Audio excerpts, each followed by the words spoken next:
teman-teman semua sudah pada lelah karena pembelajaran yang sudah sangat lama, jadi agak suntuk dan mungkin agak ngantuk. Ya, oke. Perkenalkan, saya Rizky Nur Sadi dan rekan saya Gina Rizky Nurani. ya, kami dari kelompok 3 ingin memaparkan materi atau presentasi pada kesempatan kali ini dengan judul proses belajar dan mengajar PAI. Beri tepuk tangan teman-teman semua. Di SD kelas 1. Jangan anak-anak kecil unjuk seperti itu. Apalagi teman saya yang satu ini gemuk kayak Ehsan. Sorry. Maaf, nanti saya 200 ribu nilainya. Jadi oke. Ehsan. Sandu bu, sandu. Oke, Sandi. Pasti itu ya.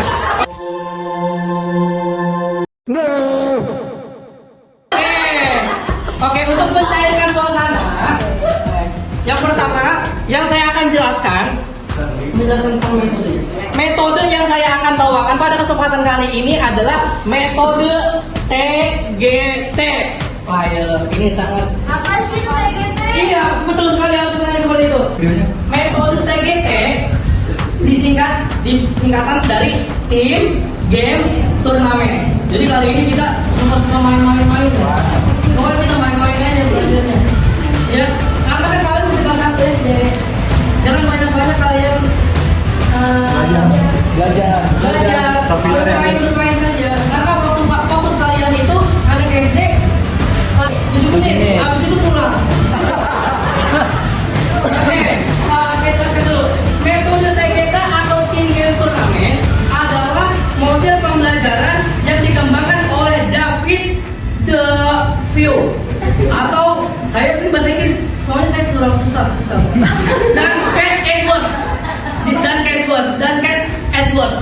Yang mana metode TGT ini adalah satu-satunya atau pertama kali dikembangkan atau dicetus di kampus Johns Hopkins UI.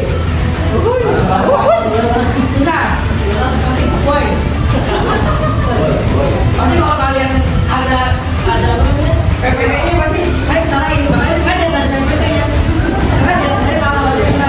Iya, yang mana klasifikasi metode TGT ini adalah terdiri dari beberapa kelompok.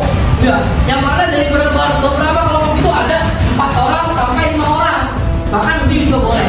Ya, yang mana dari per kelompok itu nanti dari setiap kelompok memperebutkan poin. Nanti poin yang terbesar yang dimiliki oleh sebuah tim itulah yang menjadi pemenang. Gitu ya Bapak Ibu sekalian.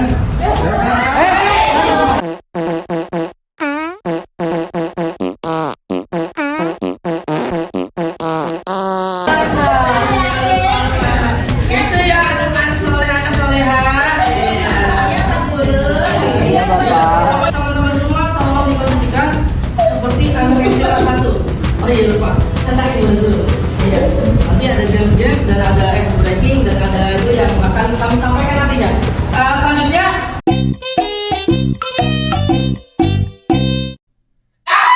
Lalu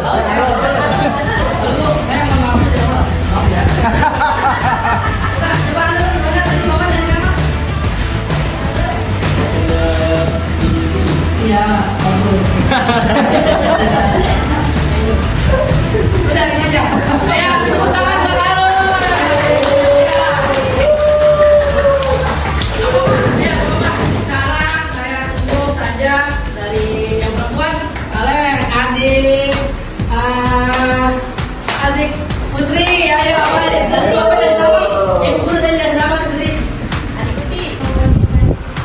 Betul, itu kelebihannya.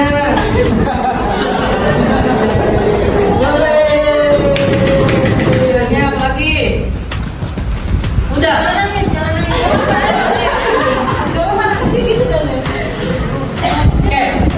Oke. Dan sekarang karena metode semua sudah kita jelaskan dan kelebihan dan kekurangannya, maka kita akan mencairkan suasana dulu dengan kita menggunakan iringan lagu ada balonku sama foto bebek angsa. Oke, yang pertama kalau foto bebek angsa ini pakai wig, wig. Ya. Yang ini yang ini ya. Oke, apa? Yang ini apa? Ini. Oh, oke. Berarti kalau saya tunjuk kita tadi ya, oke? Ayo jangan. Weh, yang berapa? Wih. Sesuai tangan saya, oke? 1, 2, 3. Dimulai dari nih.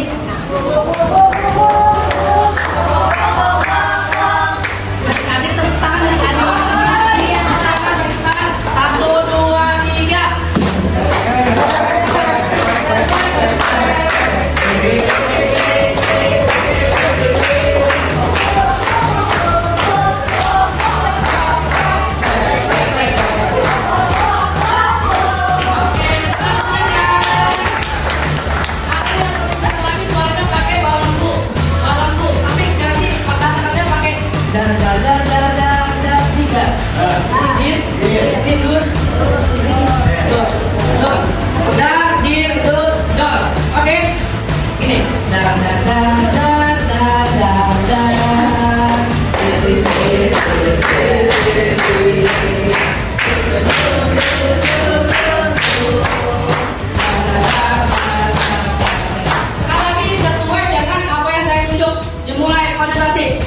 Satu, mulai dari nih.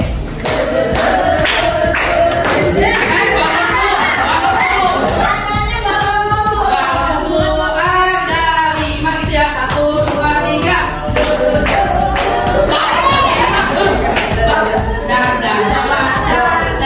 Itu ya. Ada gitu. 1, 2, 3 ini.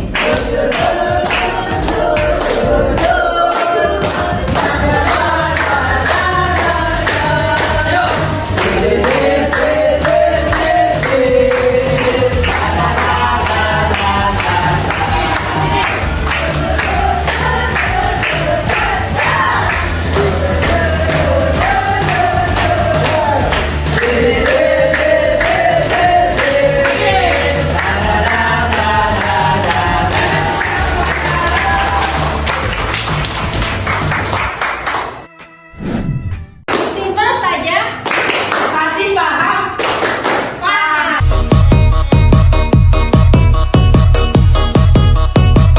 Udah, itu ya dari kami. Kita langsung aja. Kelompok 1, 2, 3, dan 4. Oke, saya akan jelaskan. Nanti dari materi yang saya jelaskan ini ada semua jawabannya. Ada jawabannya ada di PPT, bahkan ada di makalah. Ya, nanti teman-teman maju satu-satu baru mengisinya. Oke, yang pertama ada beberapa teori belajar. Ya, yang pertama ada behavioristik, ada kognitif, juga ada humanistik. Behavioristik itu fokus pada perubahan perilaku melalui stimulus dan respon. Yang kedua, teori kognitif itu menekankan proses berpikir dan juga proses berpikir yang kompleks dan pemecahan masalah. Lalu yang ketiga, teori konstruktivisme, yaitu mengedepankan pembelajaran yang aktif, di mana peserta didik membangun pengetahuan secara mandiri. Yang terakhir, teori humanistik menempatkan individu sebagai pusat pembelajaran yang didorong oleh keinginan dan kebutuhan internal untuk aktualisasi diri. Itu. Selanjutnya, hakikat belajar. Belajar pada hakikatnya merupakan usaha sadar yang dilakukan individu untuk memenuhi kebutuhannya. Belajar juga dapat dipandang sebagai proses yang mengarahkan kepada pencapaian atau tujuan yang diproses melalui berbagai pengalaman yang diciptakan oleh pendidik. Banyaknya pendapat pada dasarnya belajar merupakan aktivitas seseorang untuk memperoleh pengetahuan. Setuju? Setuju? Selain pengetahuan, juga memperoleh keterampilan dan perubahan sikap ke arah yang lebih baik. Belajar dapat dipandang sebagai proses yang diarahkan kepada pencapaian tujuan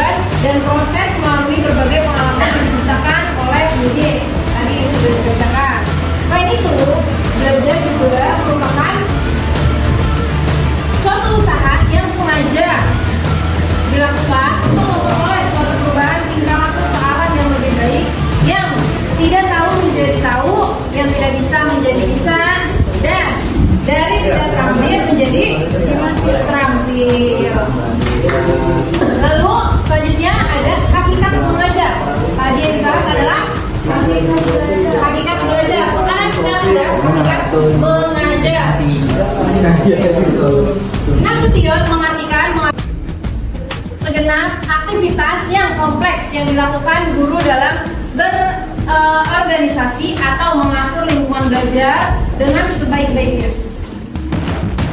dan menghubungkan dengan peserta didik sehingga terjadilah suatu proses yang disebut dengan belajar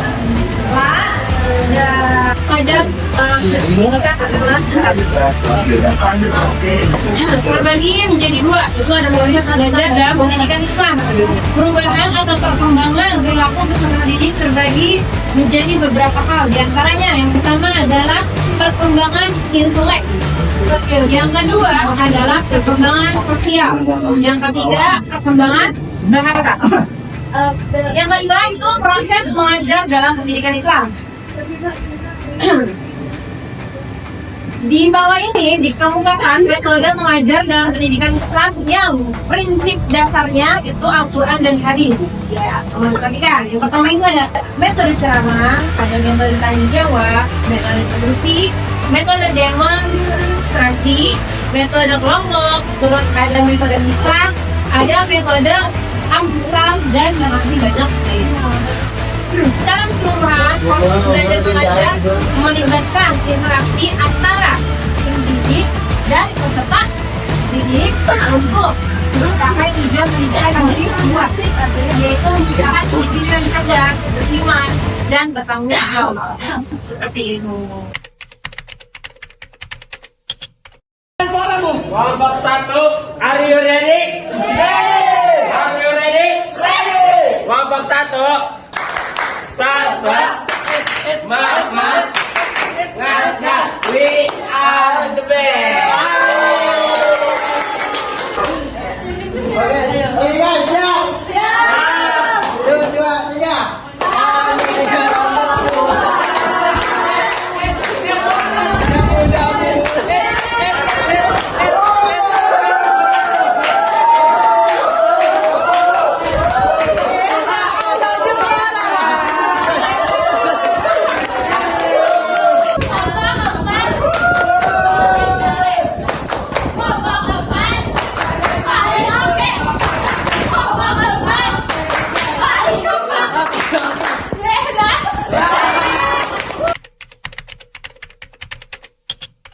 Sekarang kita akan lanjutkan kepada games turnamen ini. Di depan kalian sudah ada kertas yang ditempel di papan tulis. Ada 6 kotak. Masing-masing satu kotak ini di dalamnya ada soal untuk dijawab. Ya. Terus cara mainnya, masing-masing kelompok nanti bikin barisan sesuai kelompoknya, bawa pulpen. Ya, bawa pulpen masing-masing. Ya, nggak apa-apa. Adanya pensil atau spidol nggak apa-apa. Apa itu? Untuk kalian mengisi daripada 6 kotak ini. Misalnya ada yang tidak, nggak bisa nih gitu. Di skip nggak apa-apa. Nanti gantian ke orang berikutnya gitu. Karena yang dinilai adalah ketepatan menjawab dan semuanya terjawab. Sampai sini bisa dipahami? Ya bisa. Oke.